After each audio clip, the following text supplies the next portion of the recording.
Welcome to Inspiring STEM's podcast program discussing innovations in scientific publishing and science communications.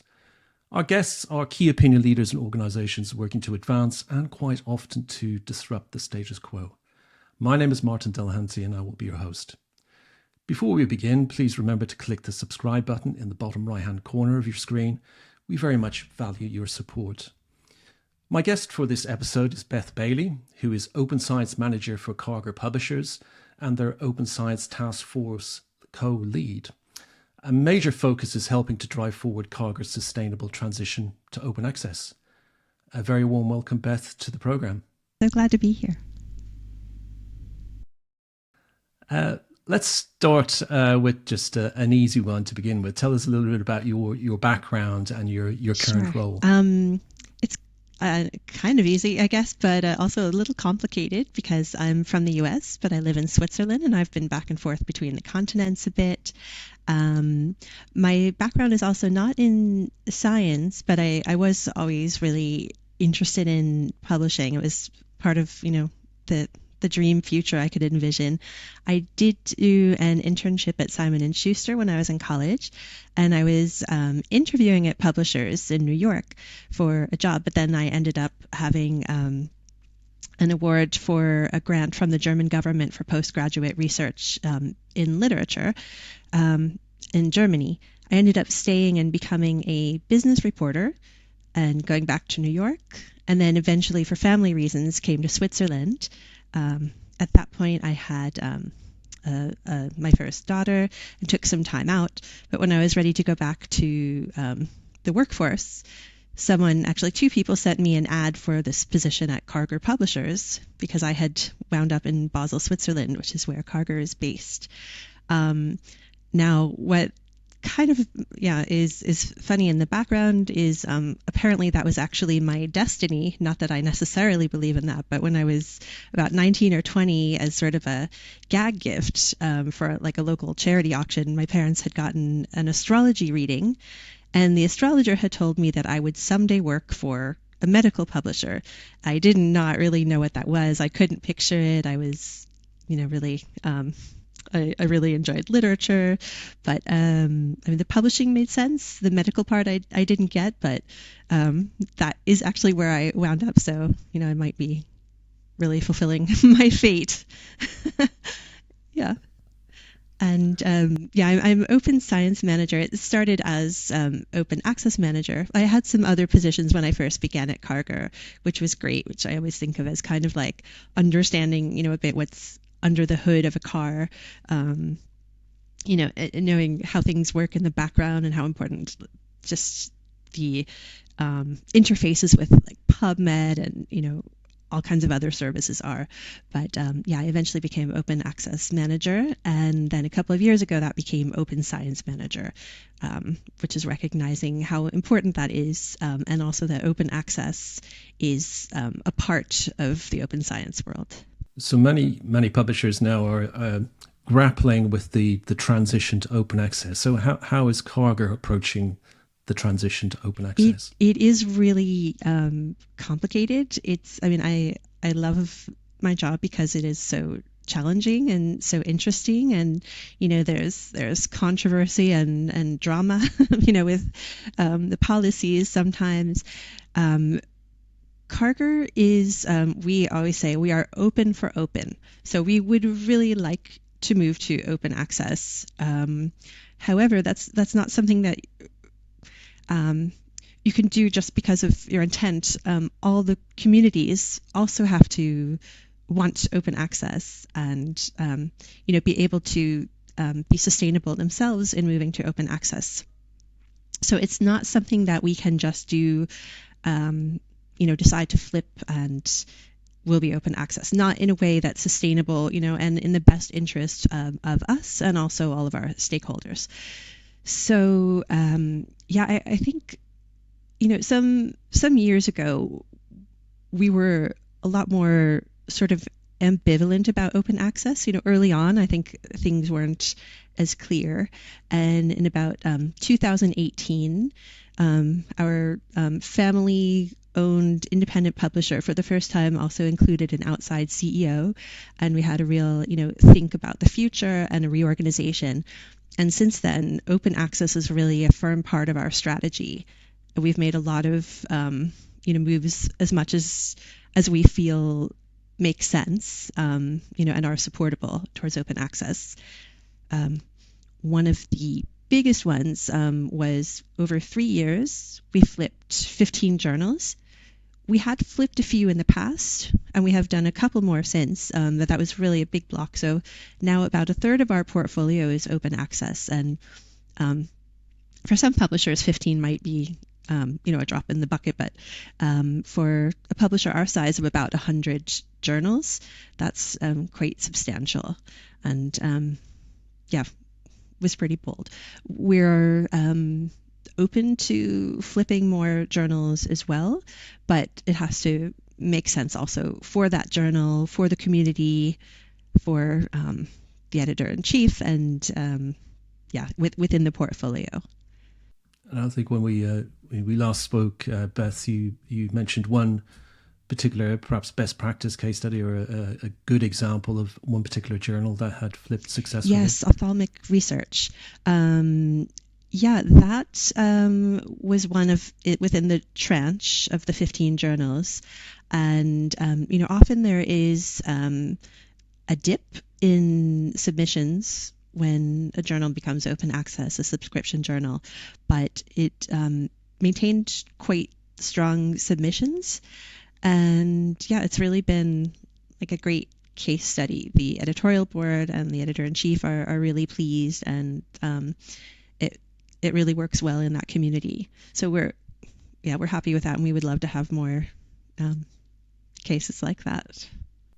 So Beth, have you taken any other approaches besides Gold Open Access towards the transition? Well, I think one thing is Green Open Access is definitely still a force, not to be ignored. That's still really important for some communities, and maybe even more so with the Nelson mandate in the US. So we do have quite generous green open access policies as well.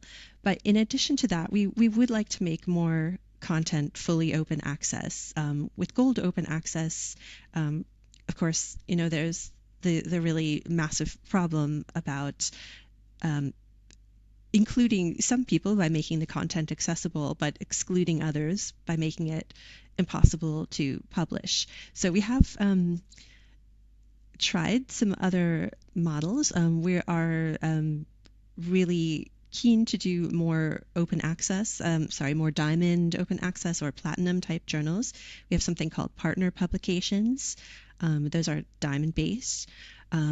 We also have a growing number of transformative agreements, which, not everybody likes hybrid open access, but it really has helped make a massive share of content be freely available.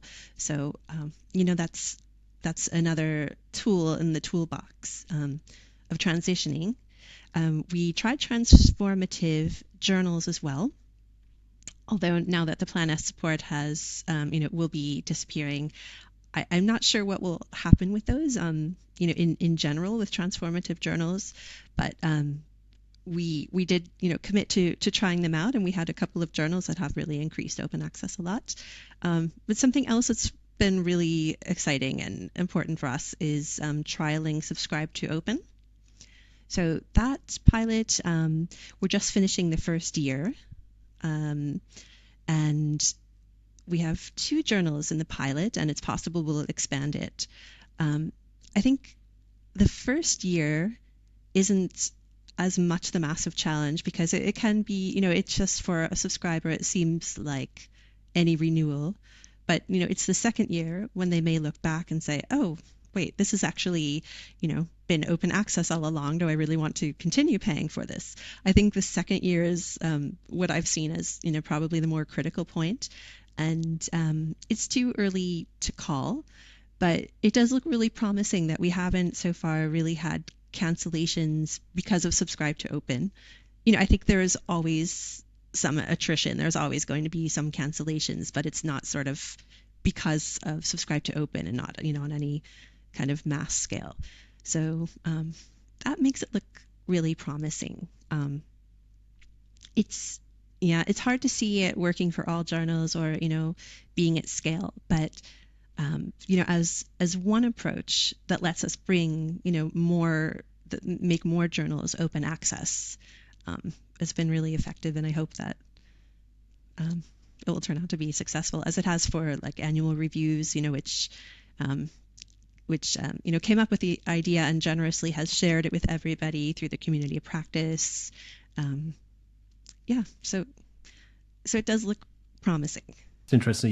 The Karger is taking a diversity of approaches to transitioning to open access, and trialing different models. And subscribe to open is one that we're seeing, I think, more frequently now.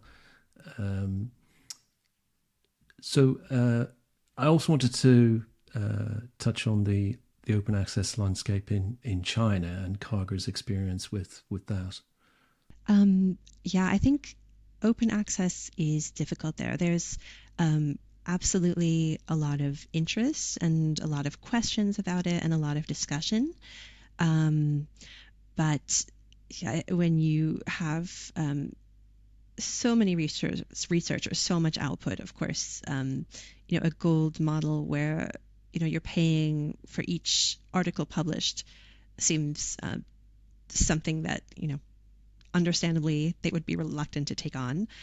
I mean, and also it's a huge market, a huge force in research, and I don't think we'll see something that like a template created in Europe, essentially, you know, kind of being stamped onto China. I don't think that will make sense. I don't think that's how things will develop. I don't know how they will. I think um, a central kind of consistent mandate is perhaps not very likely in the near future.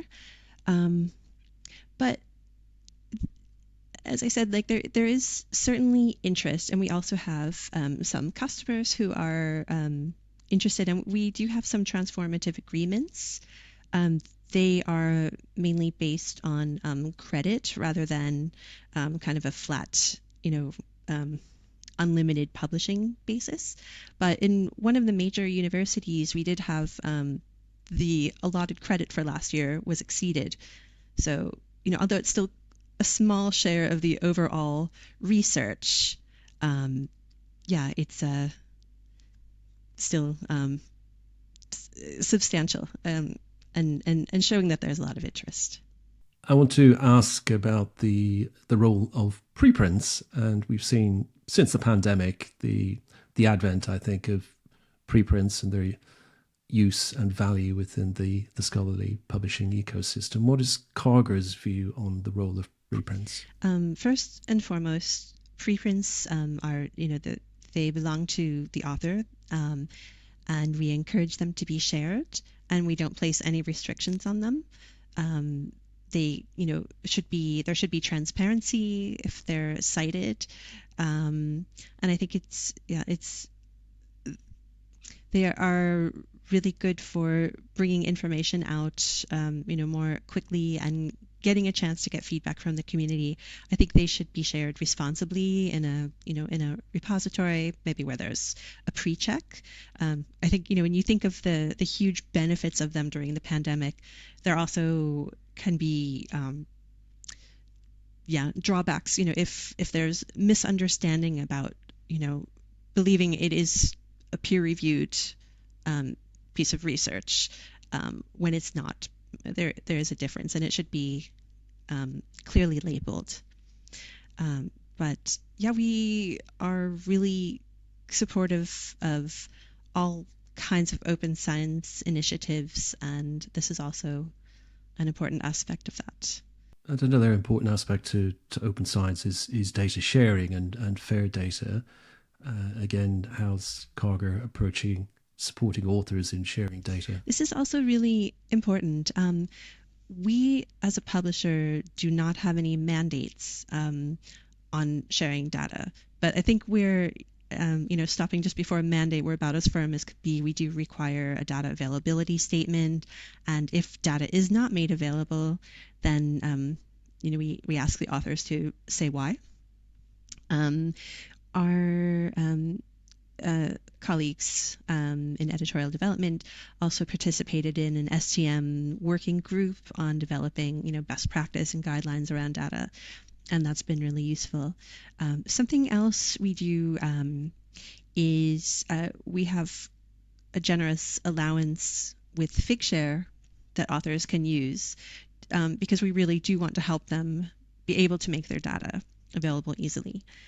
And I think it's interesting with data. It's at the end of the day, it's the responsibility and the concern of the author. But mandates have now also made it the responsibility and concern of libraries. And I think, for many, this is something new, just as open access was something new added to their plate.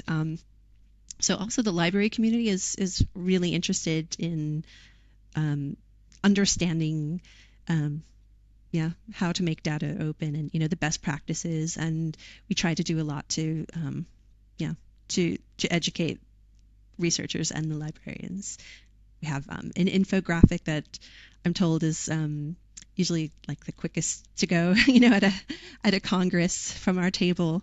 So it's a very important topic. Another important topic, and moving away from open access a little bit, is generative AI. And Gen AI has the potential to revolutionize scholarly publishing by automating content generation, aiding research synthesis, and enabling personalized dissemination of scientific knowledge. Is Karger exploring the use of AI? Absolutely, yes. I think on every front, I would say we're exploring it. I think that's there are so many aspects to it, and one is with research integrity and publication ethics, aspects. And I heard it described as kind of a cops and robbers game, because with AI, there's so much potential to help authors, with formatting or translating or improving their grammar and their writing, and that's all wonderful. But then there's also it's so much easier also to do fraudulent practice. But at the same time that those things are getting easy, you have these amazing AI tools that are going to make it easy. Improve more and more how that can be detected and stopped. So yeah, it's that cops and robbers. It's like a competition between the bad guys and the good guys using AI tools. So that's one aspect. I think kind of another interesting aspect is what happens with all the data that can be used to train the LLMs. I heard someone say this is not what CC licenses were, made for. Like they were, it's like TDM suddenly went on steroids, and the ideas behind licensing were not meant to support this sort of massive use through LLM. So that's, I think, another aspect publishers will be watching. But yeah, at the same time, we're really interested in all kinds of innovations and developments in curation and improving the author experience. We have a team that's dedicated to the strategic innovation and ventures team that's really focused on innovation. That's also something that came with the reorganization in around 2018 and our kind of new focus and new direction. And something nice, we have been sponsoring the Vesalius Innovation Award and hosting it where we support startups and we give them a chance to meet with a jury of some really great experts, and they get mentoring, and then there's a vote and an award for the top um, startup or entrepreneur in the health sciences space. So for us, that is also kind of a great pipeline that gives us access to some really interesting ideas early on. And we're actually working with a couple of them as well, and talking about how we can implement their services too. So, and yeah, oh, sorry. That's I think next summer we take applications again. So just in case you have any entrepreneurs on the line. Scholarly publishing is a rapid moving industry presenting new challenges all the time, and whether that be open access or research integrity and now generative AI. When you last spoke with me, we talked about the need for learning and evolving. Can you explain a little bit more? Yes. Part of our culture, that's really driven by and toward innovation. We have we say in German is the Machenkultur, which is sort of like saying just do it. Of course, we want to be considered and put a lot of thought into what we do, but moving forward also involves trying things, and that's something with subscribe to open, for example, it's a bit of a a leap of more than faith. Of course, we also do analysis, but it is a risk. So I think to keep evolving, it's really important to try things out. If we just said, years ago, we have revenue, let's just hold on to it and not, risk anything with open access, we wouldn't be where we are now, and we wouldn't be well positioned, to be around. Karger has been around for over 130 years, and we'd like to be around for another 130, I'm sure.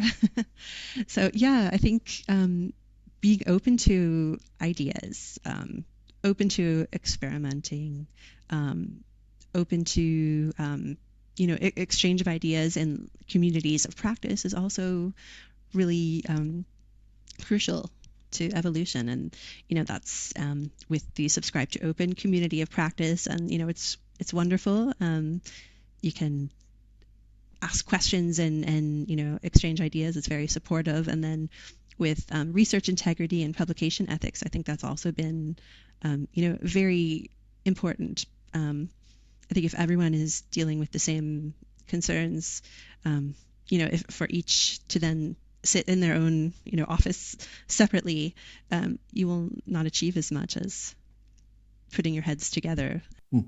So think about engagement with communities of practice. How do you support your editors and authors? This is very important. I think in principle it matters to us. We're a smaller publisher. We are independent. We're close to our stakeholders. And relationships are really important. But also, the competition is very fierce, obviously, and I think the experience that editors and authors have with us, or with any publisher, are also very important to building a relationship and loyalty. It's a certain level of publishing will be pretty standard now. AI and various tools make a certain level, almost like the least common denominator. But everything above that, I think, is what will differentiate you. So we do have different initiatives. For example, giving certificates, recognition of reviewers, and something that I've been working on a lot over the last year is we have an ambassadors program now. And this has been really interesting. We started it last year, and I think the first time we met the group um, is in about June. So it's about half a year now where, of more activity. It's grown a bit. It's still quite small, but that's also, going back to the ethos of trying things out, kind of start small, see how it works, what, works best for the people participating, the ambassadors, and for us. And we're constantly taking ideas from them and building on ideas of what we can do. Um, one of our aims is brand awareness. We are a smaller publisher, but I think even the biggest companies in the world, brand awareness is really important. It's another aspect of the loyalty and the relationship that you have with your stakeholders, and it's also a way to show appreciation for the researchers or for what they've done. And something that I personally have really loved in this is uh, researchers are, unbelievably busy people, but this is something extra that they're willing to do. They all want to do it to sort of like, the expression to pay it forward, to give back to the community. One author said, he kind of struggled to have his first paper published, and I think in the end, he got very valuable feedback during the review process, and kept working on it. And I think it was support that helped him get published and and advance his career. And so he wants to sort of help other like younger researchers, to learn from what he's been through, and to also achieve success. And so it's been really kind of inspiring. They're so busy, but they're also really committed and motivated. Yeah, it's really lovely.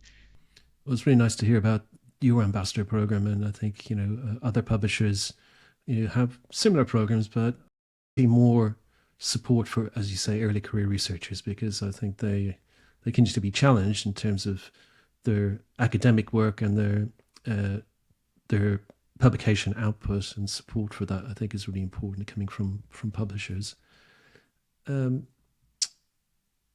wanted to talk also about just broadly, publishing I see as science communication and outreach, as well as creating a scholarly record. Could you tell us a little bit about the Sci animation that you have, which I think is a good demonstration of science communication? Sure, yeah. Sci fits in with kind of a bigger package of options. So open access, we kind of think of it this way, open access sort of technically removes some barriers to reading research, but it's not really accessible like on on an intellectual way, in a way where you can like take in and understand and use the information. If you look at, some of, at least in our journals, some of the really high level technical articles, I imagine that even in another discipline, it might be, not that easy for someone to understand. And for a layperson, it's just, I think almost impossible to understand everything and to have, the full context. So we think it's, so important to also kind of translate the research, into like lay people's language. And this goes even beyond like plain language summaries. It makes it also in a really engaging context format. So we have the animations, which are, a joy to watch. There, you can understand them, and they're entertaining. It's not like trying to sit down and read a a 10-page black and white scientific article. There are also journal articles can be written as sort of magazine style articles. Um, Video abstracts are something else in development, and also podcasts. Um, and this is, it's, it helps the researcher have actual impact, not just an impact factor number, but, to really make a difference. And of course, that helps the institutions and the funders, to really show the public and, and their administrators and the policymakers what they're doing and why it matters. And we think for the public too, it's so important. It, helps policymakers. That's really important, but also patients, and it doesn't just help individuals get information about their conditions, but we hope this really helps rebuild some trust in science, which is really took a terrible hit over the last probably 20 years, but especially since the pandemic. And we need that trust to be able to achieve higher levels of public health. So yeah, and you can't really have that trust if you don't actually understand what's being said and why it matters and what it really means. So yeah. Oh, sorry, I can if I can add something to that. That's important for those reasons I mentioned, but to also make it easier for researchers and institutions to be able to do this, we have a new kind of agreement. We have one with JISC, just from the last couple of months, and somebody out there, we're still waiting to stand corrected maybe, but we do believe it's the first to be done this way. It's read and publish, like a transformative, or like a sort of like a transformative agreement, read and publish, and outreach. So it allows JISC institutions to opt in, and then their authors can make their work open access, which removes that that big technical barrier, but also via the agreement they can use these outreach services and take the extra step to have their article turned into an animation or a magazine style article. Seems like a very unique approach. Have you been able to measure the impact and engagement of adding these new animation features? Yes, I think it would be too early to say with JISC. That's quite new, but it is really important to be able to see what the actual impact is, what the engagement is. So with the animations and with these services, it's not just creating that form of output, but also part of the service is actually to share it on different channels, and then to show what the results were. And I don't have one off the top of my head, but sometimes they're quite good, and they really, clearly have an effect on the community, or reach good engagement. Beth, we've had a very good conversation covering open science, generative AI, and science communications, some of the initiatives that Karger are involved with. Just to finish, is there anything that we should look out for from Karger over the next year? I think more developments in all of these things. So in open science, open access continues to sort of take a lot of the attention in the open science world, but we'd like to do something additional to make open data even easier. We're definitely looking at the possibility of open peer review. That's another one where not all communities, or not all members of all communities, want that, but we would really like to at least trial it, and and give an option, and let people see how it works. So that's something. I don't know what yet, but I'm sure if you asked in a year, we will have something else with AI. I would put my money on it, but yeah. more transformative agreements, and we'll know more in a few months if we're able to perhaps add another gold or diamond open access journal. So no promises on anything, but these are all things that we're really actively looking at and hoping to develop. Thank you.